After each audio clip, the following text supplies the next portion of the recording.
Hi, standing in front of you is Yashwanth. In this video, we are going to be looking at something very interesting. It's going to be a part of the lesson named Transportation in Plants and Animals. In this video, we are going to be looking at blood. Blood. It's a very important part of our body. It is one of the three components of a circulatory system. Our circulatory system contains the blood vessels, and the heart. First of all, when we look at the blood vessels, blood and the heart, let's just start with our blood. Blood is basically a bright red colored liquid. This liquid is present in our body. And this blood is being carried to all parts of the body by the help of arteries, veins and capillaries. Arteries, veins and capillaries are the three subtopics which come to the part blood vessels. So basically, let's just see the chain before we start. First of all, when we look at the circulatory system, we have the blood vessels and the heart. Starting with blood. Blood has four things. Mainly, we have plasma, platelets, WBCs and RBCs.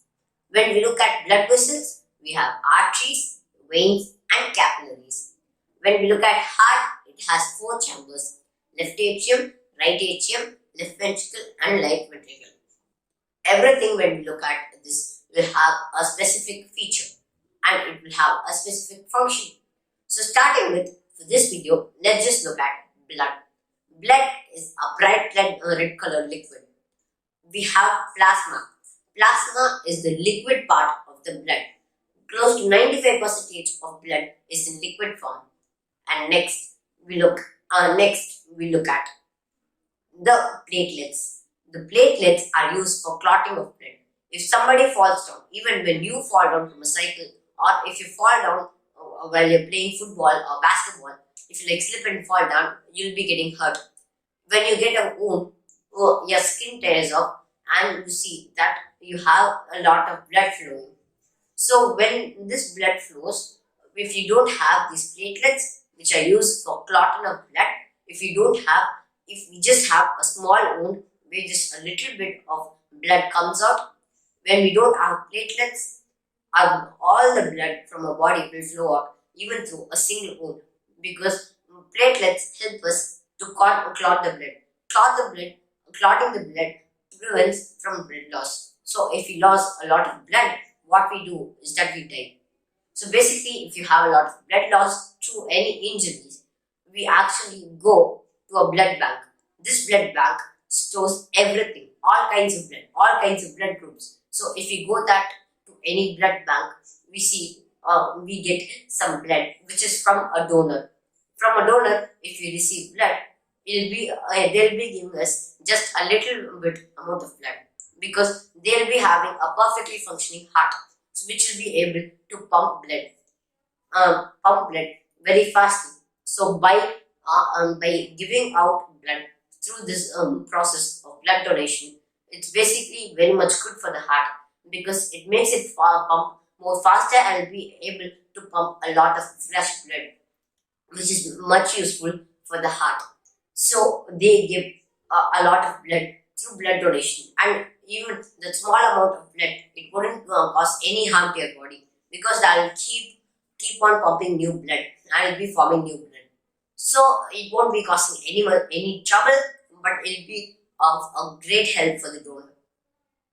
Platelets are basically able to clot any kind of a wound in basically more than 25 to 30 seconds. If that time exceeds, what will be happening is that it will cause a lot of blood loss and the person might even die. So next, what if you have a lot of platelets? If you have a lot of platelets, it will cause your blood to become very much thicker. If it gets thicker, what will happen? It won't be able to, the heart won't be able to pump blood properly. When it gets thicker, it will be hard for the heart to pump the blood. So it gets the process slows down and will be causing harm to the person due to less blood in the body. So next, what if you have less platelets? If you have less platelets, it will take a lot of time for the blood to clot, and you have a lot of blood loss. What if you have the right amount of platelets? You will be having an ideal life. And what if you have no platelets? Even when you have a small wound, maybe like a cut in your palm with like a small blade, something, or maybe with even an ink pen, cause that's sharp as well. So like even that small wound will cause all of the blood to run out of the body, because there's nothing to stop the blood from clotting. It'll cause huge blood loss, and the person would die. There won't be any much of a way to stop them from dying. Next, when we look at, we have the WBCs. The WBCs are basically the soldiers. These soldiers help us to stay protective from any disease or disorder. These blood vessels fight them, and they kick these bacteria and viruses out of the body. We have a perfect immune system because of this WBCs. If you have a lot of WBCs in your body, you'll be able to cure any diseases. But there's just one thing: WBCs are function to cure only one disease at the same time. If you have a lot of diseases at the same time, you'll be curing one by one. Next, we have RBCs. The RBCs contain hemoglobin. The hemoglobin is the red pigment of the blood. This is why the blood is red in color. And this hemoglobin contains iron. So sometimes when you smell your blood, you can sometimes you can see that there are a lot of iron smell coming. So this is why you can see that it contains iron, and we also see that it contains iron, and that is why your blood has hemoglobin. So basically, that's all when we talk about blood. This is a very long chapter. I'll be uploading videos about blood vessels and heart in the next future videos. I'll see you all tomorrow in a new video on the channel. Bye bye. See you all. Bye bye. See you later. Bye.